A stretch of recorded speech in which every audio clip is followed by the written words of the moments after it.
On the 6th of April 2024, the DSB celebrated that it 3 days earlier had been 19 years since the first S-trains were put into operation, thus marking the start of an era that continues all the way to today.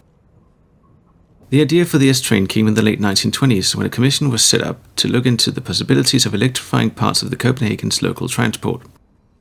In November 1929, an electrification bill was first discussed, and the proposal was supported by the Social Democrats and the Conservatives, although a member of the latter was concerned about the economy, as Copenhagen's trams would be subject to competition.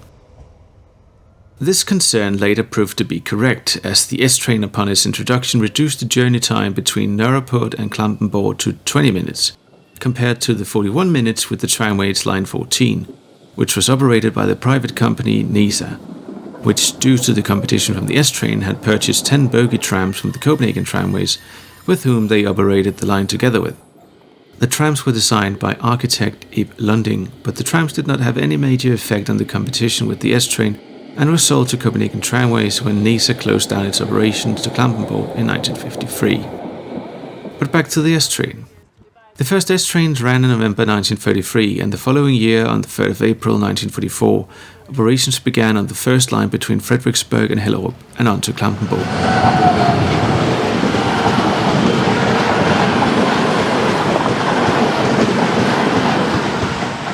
The trains marked a change in Copenhagen's local traffic, partly for being the first trains with a rigid timetable of 20 minutes interval operation.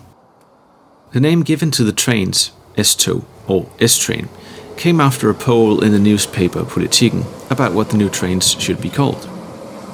Until then, there had been some doubt about what to call them, and some had used the term lightning train or express trains, as the first lightning trains had not yet seen operation, but came into operation a little later.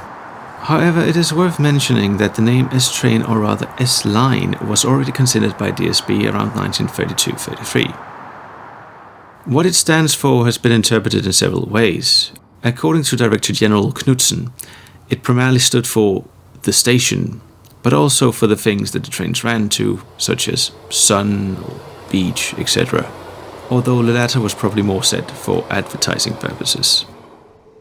Regardless of the reason for the name, the train and the name itself became a great success and gave rise to expansions in the years to come. The first line opened, as mentioned, in April 1934 between Frederiksberg and Klampenborg, and shortly after, in November the same year, the line opened to Valby. In May 1936, the line reached Holte, and in September 1941, the line opened between Valby and Vanløse.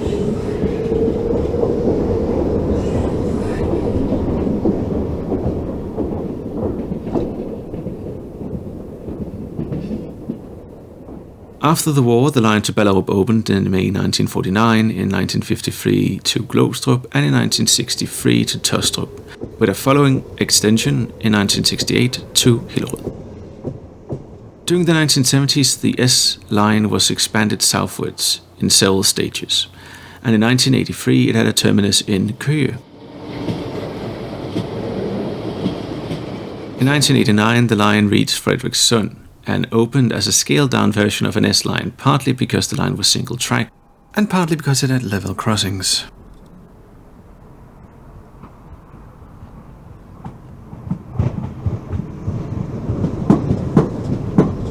The latest expansion came in 2007 with the opening of the converted freight to suburban line to Ny Ellebjerg, which is now called Copenhagen South.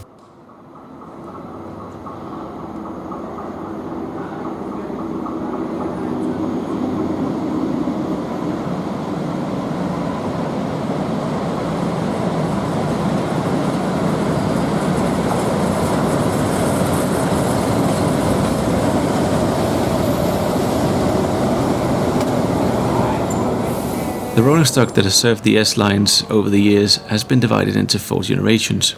The first S-trains came in 1933 and were built by Frex in Aarhus, with electrical equipment by English Electric in England and Titan and Tri in Denmark.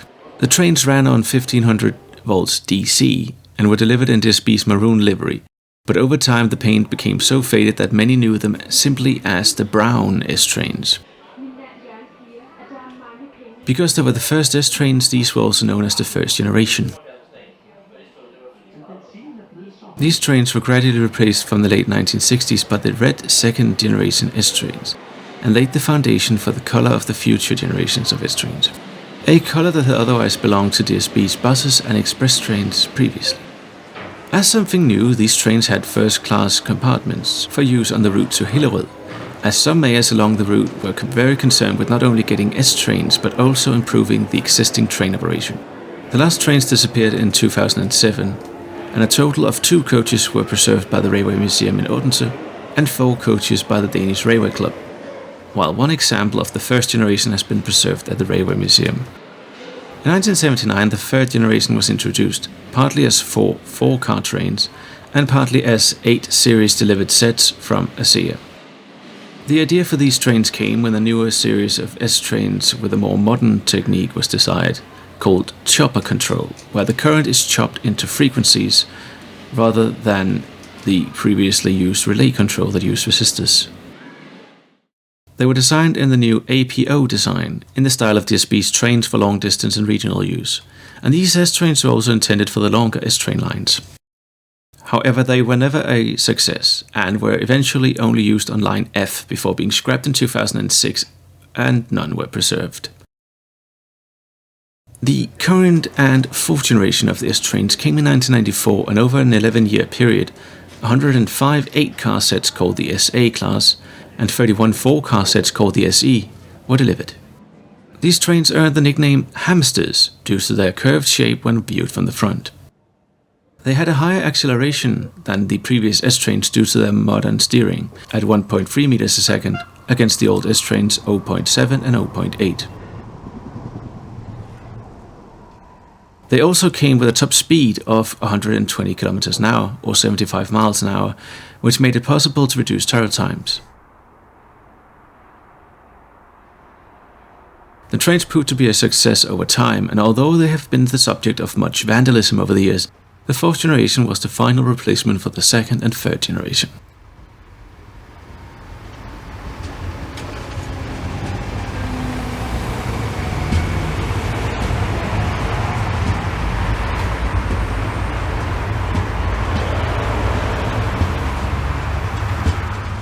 But what will replace them, and what about the future of the S-line? According to the adopted plan for the S-line, the future is driverless. As early as 2022, the HKT safety system disappeared, and with it the transition to CBTC system was fully implemented, where the train largely drives itself and the driver only operates the doors and starts. In the future, the system will be upgraded, and the 5th generation of S-train is expected to be delivered by the end of the decade. Expansions of the existing network are also planned, as a plan to extend to Roskilde and Helsingør, or Elsinore, has been in play several times. And in addition, there's been plans for a subway under the National Hospital to relieve the existing subway between Østerport and Copenhagen. Thank you for watching this slightly delayed episode of the Danish Railway Series Advent Calendar, and I hope to see you all in the next one.